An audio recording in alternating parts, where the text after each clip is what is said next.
Kita tentunya mengapresiasi penyampaian Presiden Pak Prabowo dalam kesempatan penyampaian pidato pertamanya di gedung MPR RI, dan itu luar biasa sekali, berbicara dengan jelas dan tuntas terkait dengan masalah pemberantasan korupsi. Menarik sekali itu.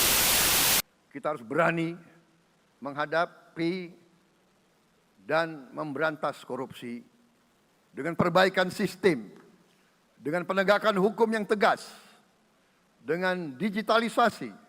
Insya Allah kita akan kurangi korupsi secara signifikan. Tapi ini harus kita lakukan. Seluruh unsur pimpinan harus memberi contoh. Ing ngarso sing tulodo. Saudara-saudara sekalian, ada pepatah yang mengatakan, kalau ikan menjadi busuk, busuknya mulai dari kepala.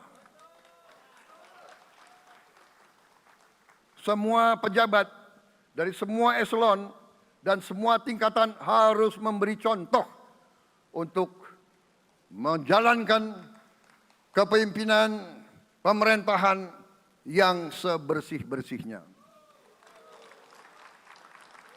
Mulai dengan contoh dari atas, dan sesudah itu penegakan hukum yang tegas dan keras. Saudara-saudara sekalian, semua kita percaya dan kita yakin kita akan punya kekuatan untuk bisa menghilangkan kemiskinan dari bumi Indonesia.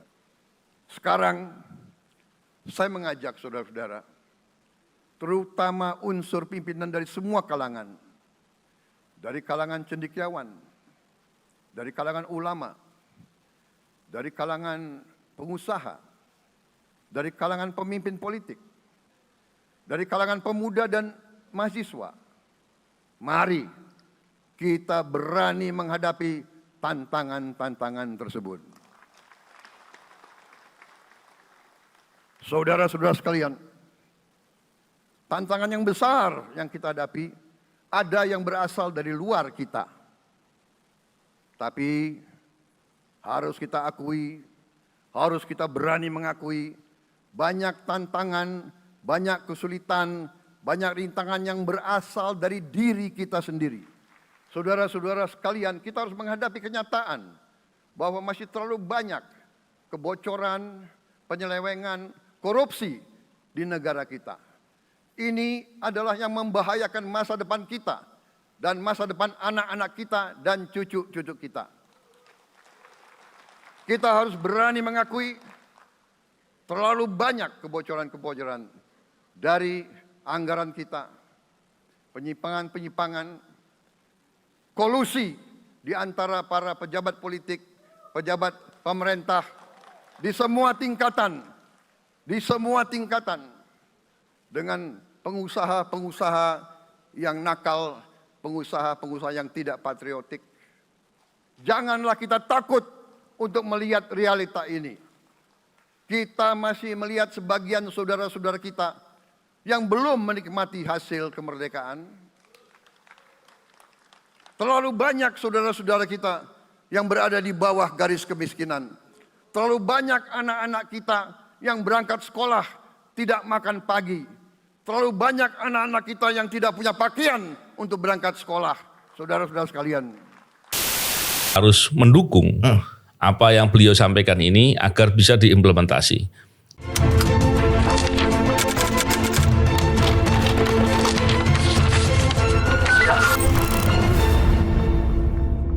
Bismillahirrahmanirrahim. Assalamualaikum warahmatullahi wabarakatuh. Salam integritas. Alhamdulillah kembali berbincang di podcast ini.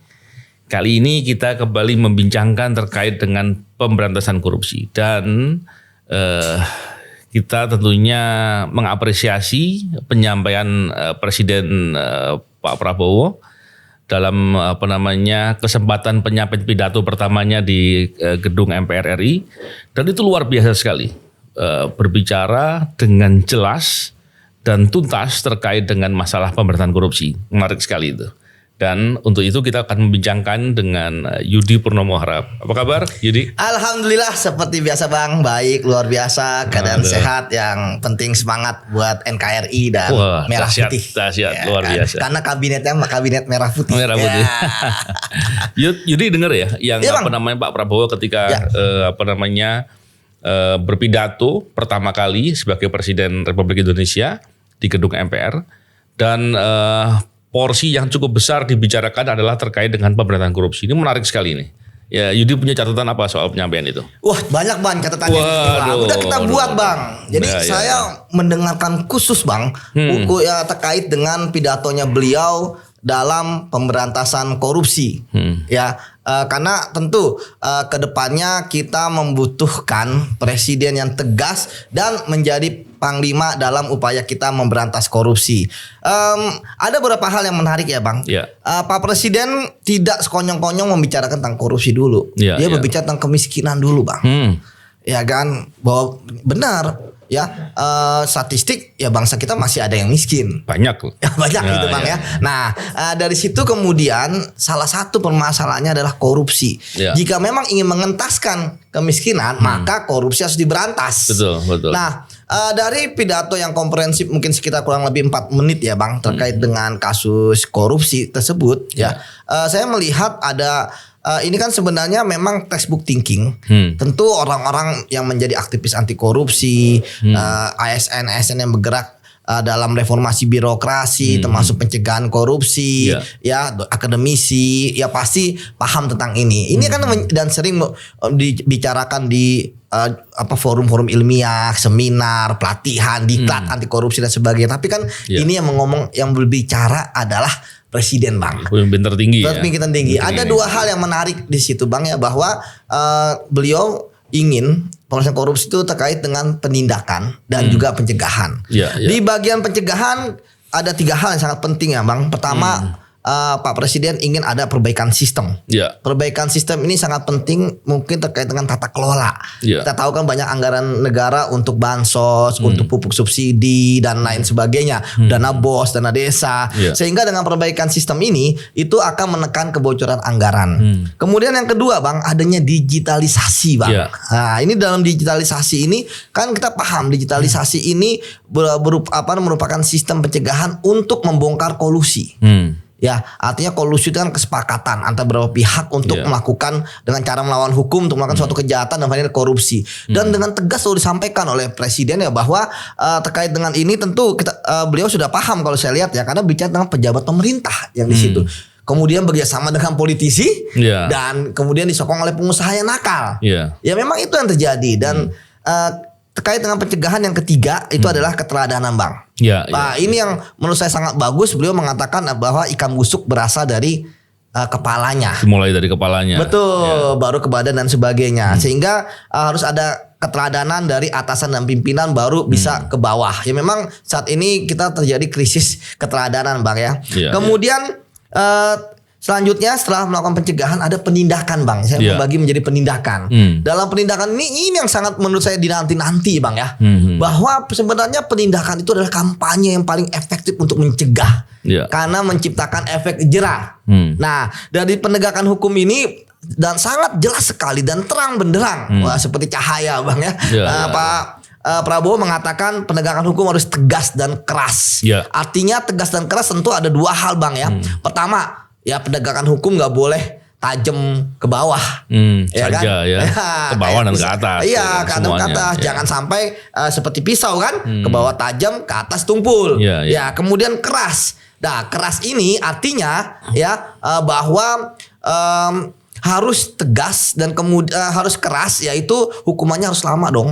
Ya kan, kemudian setimpal lah. Dan jangan sampai korupsinya besar, hukumnya ringan. Betul. Nanti mungkin Abang bisa menjelaskan yang keras itu seperti apa yang harus dilakukan. Kemudian dari sini ada yang menarik ya terakhir Bang, penindakan pencegahan. Beliau kemudian juga menarik adalah perlunya peran serta masyarakat Bang. Oh iya. Ya, dalam peran serta masyarakat ini beliau mengajak cendekiawan, pemuda, pimpinan politik, mahasiswa, pemuda yang kita tahu memang dalam pemberantasan korupsi ada peran serta masyarakat diatur dalam PP tersendiri bahkan Bang. Nah, dari apa yang disampaikan oleh Pak Prabowo sendiri kita harap Bang bahwa ya kedepannya pemerintahan Prabowo ini itu akan menjadikan pemberantasan korupsi menjadi nomor 1. Terlepas memang mau tidak mau suka tidak suka kan ada beberapa catatan Bang di anggota di kabinet beliau ya. Yang tentu saya pikir Pak Prabowo udah paham lah ya kan. Nah, tapi kemudian ketika beliau memutuskan ya untuk kemudian tetap mengangkat pasti ada pertimbangan lah. Kita kan paham lah pasti pertimbangannya banyak ya. Ada politik, ada sosial, ada mungkin balas jasa dan lain sebagainya. Tapi kembali lagi bahwa ada satu hal yang menarik juga Bang yang saya lihat Bang ya. Bahwa Pak Prabowo ketika kemarin pertama kali ke Kertanegara yang dipanggil-panggil ini kan ada integritas Bang, fakta integritas ya kalau saya lihat. Dan kalau itu benar fakta integritas, maka saya mungkin yakin bahwa sebenarnya Pak Prabowo itu sudah paham tentang latar belakang kabinetnya. Ya tentu kan banyak masukan kan Bang ya. Tapi beliau ingin seperti ada tabula rasa Bang. Ya artinya ada kertas kosong ya kan disampaikan kepada para menteri, calon menteri, kepala badan, utusan khusus, penasihat khusus gitu kan ataupun staf khusus yang dipanggil untuk kemudian tanda tangan dan kemudian secara eksplisit mungkin maupun implisit mengatakan bisa jadi bahwa oke, Anda punya catatan di masa lalu tapi tolong di masa sekarang saya itu jangan ada lagi selama 5 tahun ke depan ya kalau tidak ada reshuffle gitu kan. Tidak ada lagi teman-teman yang terlibat dalam kasus korupsi dan itu pun harapan saya Bang bahwa kita berharap bahwa 5 tahun ke depan zero cash corruption gitu ya artinya tidak ada menteri yang ditangkap dalam kasus korupsi. Jadi itu Bang catatan saya terkait dengan pidato Pak Presiden kemarin. Gimana Bang? Wah luar biasa sekali dan itu bagus sekali sampai Yudi bisa sampai capture soal peran serta masyarakat. Iya Bang. Emang betul sekali Pak Prabowo juga menyampaikan agar semua tokoh memberikan keteladanan. Ini luar biasa dan itu sangat penting ya.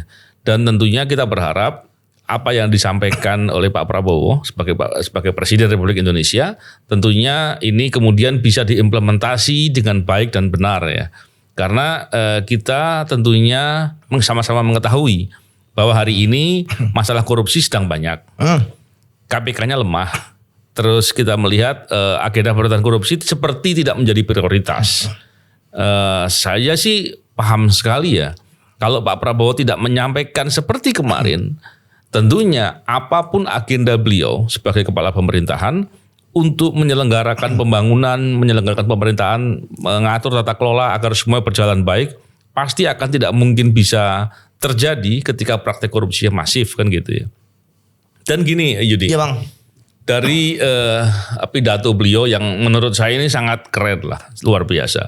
Maka tentunya kita semua harus mendukung apa yang beliau sampaikan ini agar bisa diimplementasi.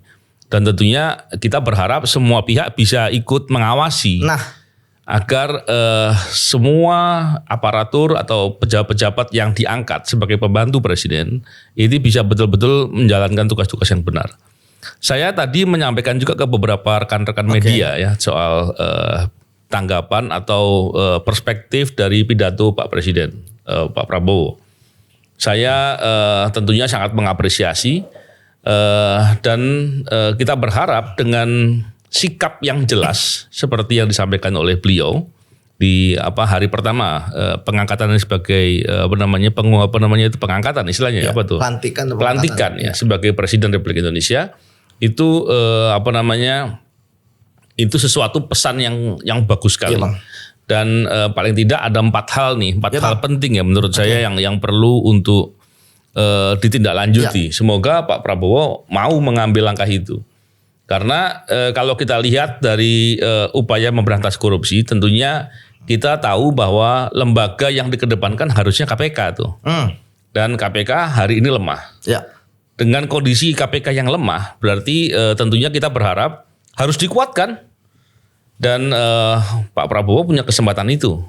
Punya peluang untuk bagaimana menguatkan KPK. Di antaranya menurut saya undang-undangnya mesti direvisi.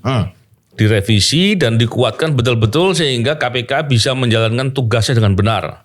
Dan KPK-nya diawasi jangan sampai yang kemarin-kemarin ya kayak Firly apa itu memang sangat-sangat parah ya. Dan dia kan bagian dari perusakan KPK yang saya lihatnya begitu. Selain dari yang pertama tadi soal bagaimana menguatkan KPK, diantaranya dengan revisi Undang-Undang KPK. Yang kedua adalah kita tahu bahwa panitia seleksi pimpinan KPK sudah menyerahkan nama-nama 10 nama ya kalau nggak salah ke presiden sebelumnya Pak Jokowi. Dan saya tidak tahu apakah Pak Jokowi sudah menyampaikan ke DPR. Sudah, Bang. Sudah ya. Sudah. Tapi berkaca kepada putusan di Mahkamah Konstitusi, Bang. saya memandang bahwa ada baiknya bisa dipertimbangkan untuk dievaluasi kembali. Apakah nama-nama dari 10 orang yang diajukan itu sudah betul-betul masuk kualifikasi yang diyakini layak. Layak dalam konteks kapabilitas, integritas, dan tentunya dari segala catatan-catatan yang ada layak untuk menjadi calon pimpinan KPK. Kita berharap kalau 10-10-nya ini yang baik, maka peluang untuk terpilih 5 dari 10 itu kita nggak risau ya. Tapi kalau dari 10 itu masih ada orang-orang yang bermasalah, menurut saya itu yang harus dipertimbangkan atau dikaji kembali. Yang berikutnya kita tahu bahwa ada beberapa kasus-kasus korupsi besar yang terjadi di beberapa waktu belakangan inilah paling tidak. Menurut saya itu perlu dipertimbangkan oleh pemerintahan Pak Prabowo untuk dikaji kembali dan diusut setuntas-tuntasnya. Dengan harapan dengan diusut dengan tuntas adalah yang pertama uang negara kembali. Yang kedua, aktor intelektual dari praktek-praktek korupsi itu bisa tersentuh sehingga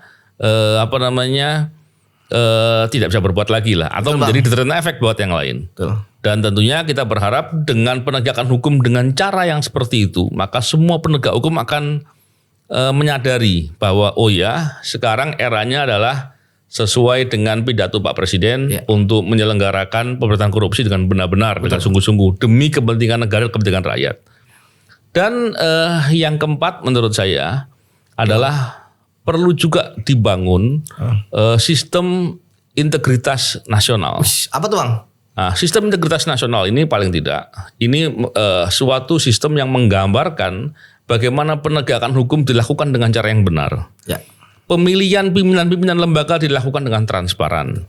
Dan nilai-nilai integritas yang berlaku di semua pejabat seperti yang beliau sampaikan semua. Sebetulnya poin-poin yang disampaikan oleh Pak Presiden itu adalah poin-poin soal integritas, integritas nasional. Dan itu tinggal bagaimana diimplementasikan dan kemudian ada suatu pola untuk mengawasi agar semuanya berjalan dengan pola seperti itu. Itu dahsyat sekali, Yud. Gimana, Yud? Saya pikir apa yang Abang sampaikan kan tuh masukan yang berharga untuk Presiden dan kabinet saat ini, karena memang kalau memang ingin quick win gitu ingin fast response terkait upaya untuk memberantas korupsi, itulah yang harus dilakukan. Memang Presiden sendiri kan Panglima pemberantasan korupsi, tetapi beliau tidak bisa intervensi terhadap kasus-kasus. Yang bisa beliau lakukan adalah mensupport mensupport lembaga-lembaga pemberantasan korupsi yang ada. Dan kita tahu bahwa undang-undang masih memberikan kewenangan kepada KPK sebagai koordinator sekaligus supervisi terhadap upaya pemberantasan korupsi yang dilakukan oleh lembaga yang lain. Jadi kalau misalnya, dan KPK kan masih garis terdepan lah dalam upaya memberantas korupsi, karena memang KPK merupakan lembaga yang khusus, Bang. Berbeda dengan kepolisian dan kejaksaan mempunyai tupoksi yang banyak juga, kan nggak hanya korupsi aja. Nah, kembali lagi kepada pemerintahan kali ini, Bang, tentu apa yang disampaikan oleh Pak Prabowo itu kan tentu ada target yang ingin dicapai. Target internal mungkin tidak ada kebocoran yang terjadi di jalannya pemerintahan. Saya melihat bagaimana Pak Prabowo itu dalam sistem digitalisasi kan ingin supaya tepat guna siapa saja yang diberikan.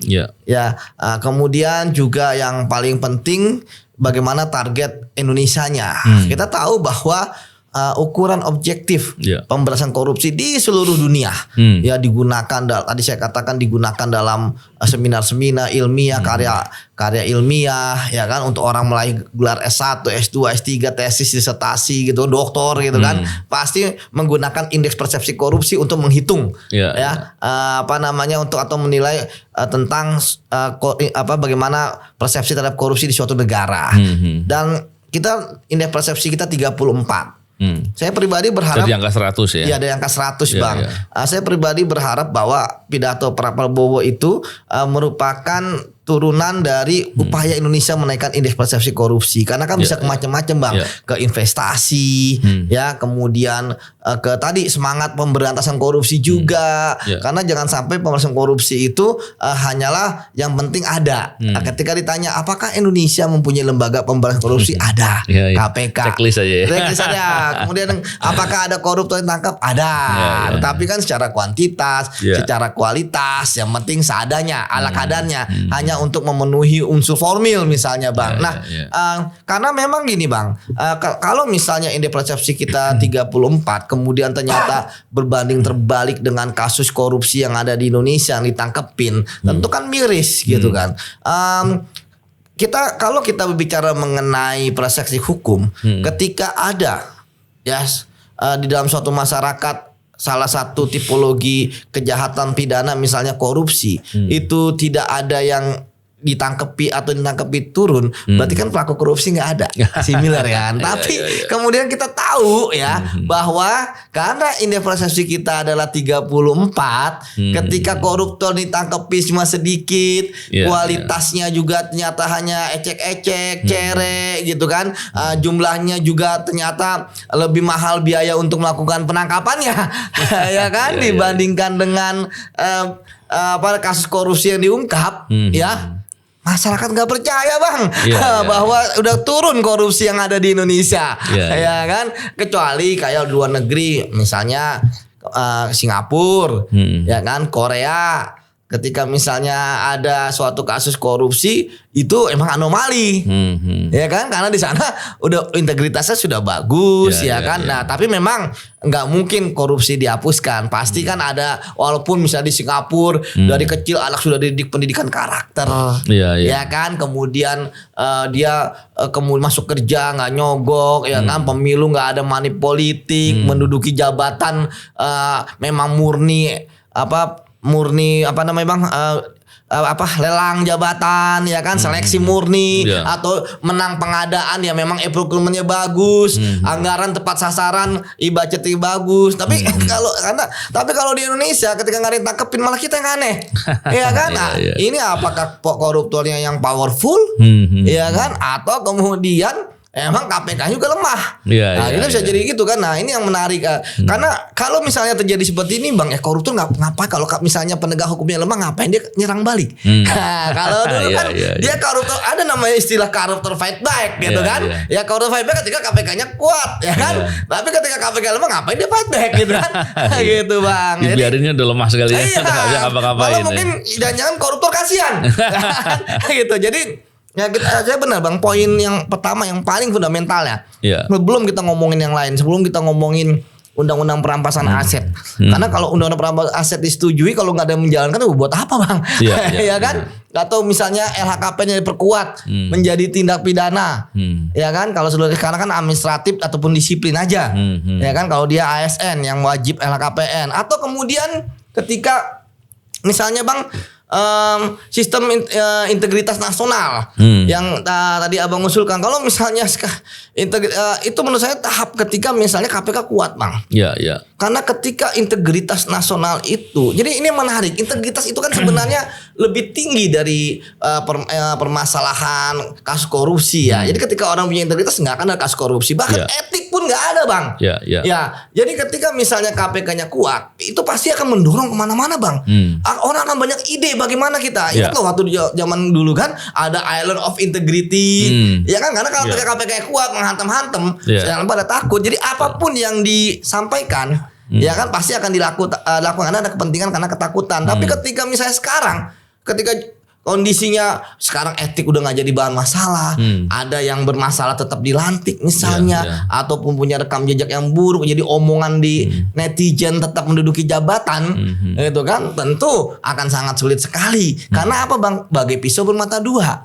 Satu sisi mungkin saya masih percaya bahwa masih ada orang-orang baik di negeri ini yang menduduki jabatan ingin ada perubahan. Tapi ketika ingin melakukan perubahan, mereka pasti akan berpikir-pikir ketika, ternyata yang dihantam anak temannya. Dan kita tahu bahwa bang, kalau di kita sih sebagai orang warga negara biasa, kita jelas hitam-hitam putih-putih bang. Politik hukum kita jelas gitu kan. Ya, tapi kan kalau udah di tingkat atas bang, terakhir kalau udah tingkat atas bang, tentu ada level kebijakan, ada level tadi saya katakan saling transaksional ya kan. Itulah yang kemudian menurut saya emang agak berat bang seperti itu. Jadi mungkin satu step yang awal kalau memang berani adalah memperkuat KPK dengan tadi bang. Apakah kemudian akan dikirimkan pimpinan KPK merevisi lagi KPK atau yang ini tapi dengan catatan orang-orang yang ada masalahnya ya kan dari 10 itu tentu kan nggak semuanya ada masalah lah. Itu dipilih lah. Tapi setidaknya memang kita berburu dengan waktu bang. Mungkin 2 bulan lagi mas. Iya, dulu pendengar belum tahu 2 bulan lagi pimpinan KPK itu harus diganti. Ini juga udah perpanjangan waktu kan. 1 tahun karena si Nurul Gufron menang di Mahkamah Konstitusi. Begitu bang. Iya. Memang begini gitu ya. Kalau kita lihat lembaga-lembaga pemberantas korupsi ya, baik yang ada sekarang ini terutama KPK yang paling sebagai yang diutamakan ya. Betul. Dulu KPK pertama kali dibentuk sebagai lembaga yang independen, tapi dengan perubahan undang-undang menjadi lembaga eksekutif, artinya di bawah presiden kan. Tapi presiden juga punya banyak tangan lagi tuh, ada Polri. Polri apalagi punya Kortas Tipikor, yang juga perannya menjadi lebih banyak. Artinya saya juga mengapresiasi ketika Polri membentuk Kortas Tipikor. Dan kemudian Kortas Tipikor ini akan mengambil peran lebih banyak lagi dari untuk upaya memberantas korupsi ya. Dan ini bagus kalau peran itu dilakukan. Dan kita tahu kejaksaan juga melakukan kewenangan itu. Dan dalam konteks pengawasan masih ada BPKP ya kan. Di internal ini ya, internal pemerintah. Kalau BPK tentunya eksternal ya. Karena dia lembaga yang independen. Dan juga ada PPATK. Lembaga yang juga punya kewenangan untuk bisa mendeteksi soal aliran-aliran dana. Dengan begitu sebetulnya perangkat pemerintah untuk melakukan upaya pemberantasan korupsi itu kuat sekali, sangat kuat. Tinggal Pak Presiden tentunya tinggal bisa memilih menempatkan KPK seperti sedia kala sebagai lembaga independen, seperti halnya BPK yang independen gitu ya, kurang lebih ya. Tapi tentunya KPK beda dengan BPK. BPK lembaga tinggi negara ya. Tentunya dengan memposisikan yang KPK yang independen itu akan lebih memudahkan. Tinggal Pak Presiden bisa memimpin langsung upaya pemberantasan korupsi dan tentunya mengarahkan dalam konteks strategi pemberantasan korupsi itu sangat baik. Betul bang. Dan idealnya seperti itu gitu. Bayangkan kalau itu berjalan semuanya. Saya yakin program-program Pak Presiden, program-program pemerintah untuk bisa memajukan, untuk mencapainya keadilan, mencapai kesejahteraan, ini akan sangat cepat untuk terwujud. Saya sangat yakin sekali. Ini kita belum bicara soal kebocoran. Belum bicara soal bagaimana program yang kemudian tidak berjalan sebagaimana mestinya. Mungkin arahnya kita mau menolong ke sana, ternyata dibelokkan karena ada suatu kepentingan. Belum lagi soal pengadaan barang dan jasa yang banyak deviasi, banyak persoalan yang kemudian berapa banyak yang total loss gitu. Jadi itu semua tentu akan sangat mengganggu dan sangat merusak. Dan saya yakin seperti yang Yudi sampaikan tadi, kalau bagaimana tata kelola proses pemerintahan yang akuntabel, transparan dan dilakukan dengan mekanisme yang berintegritas, saya yakin sekali kita punya harapan menatap masa depan yang sangat luar biasa ya. Betul bang.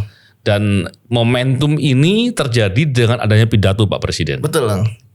Kalau Yudi memberikan gambaran soal KPK ke depan, kan tentunya kita tahu lembaga di pemerintahan ada tadi saya katakan Kejaksaan, Polri, BPKP, PPATK ini kan 4 lembaga yang menurut saya kuat untuk bisa dibuat sebagai alat bagi Presiden untuk bisa menjalankan upaya pemberantasan korupsi yang optimal gitu.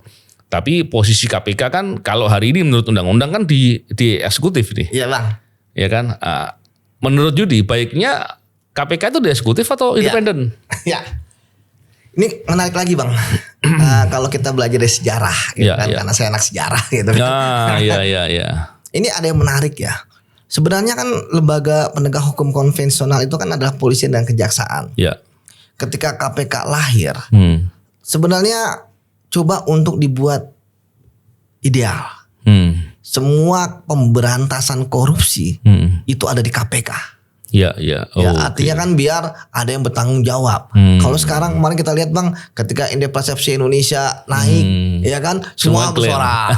Iya. Begitu turun gitu Gak ada kan, yang mau tanggung jawab. Gak ada yang mau tanggung jawab, lepas semua gitu kan. Semua diserahkan ini kan ke sana, ini ke sana dan sebagainya.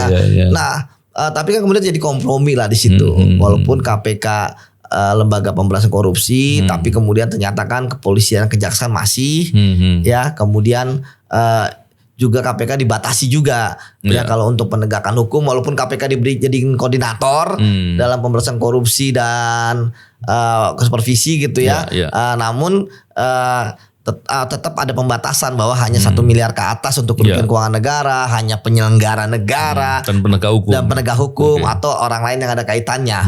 Nah, ke depan saya melihat kan Pak Prabowo juga dalam pidatonya lebih banyak tidak menyinggung lembaga ya. Dalam hal ini KPK ya. Namun sebenarnya semangatnya sudah ada korupsi. Kalau korupsi kan ketika ada ngomong tentang korupsi, orang kan pasti pikirnya kemana? KPK. Gitu kan bang. Nah, saya sih ada beberapa hal penting bang ya, yang saya harapkan diperbaiki dari KPK. Memang tidak mengintervensi ya. Yang sebenarnya tidak diintervensikan adalah kasus. Betul. Ya kan. Kalau misalnya APBN ya dari negara, ada politik anggaran di situ, ya kan. Kalau kita bicara kepegawaian ada fungsi pemerintah di situ. Strategi nasional negara juga. Negara juga gitu kan, pasti ada. Walaupun KPK hanya entitas yang hanya 1.500 pegawai, ya kan 5 pimpinan, tapi kan mereka punya kewenangan se-Indonesia, punya kewenangan yang menentukan masa depan.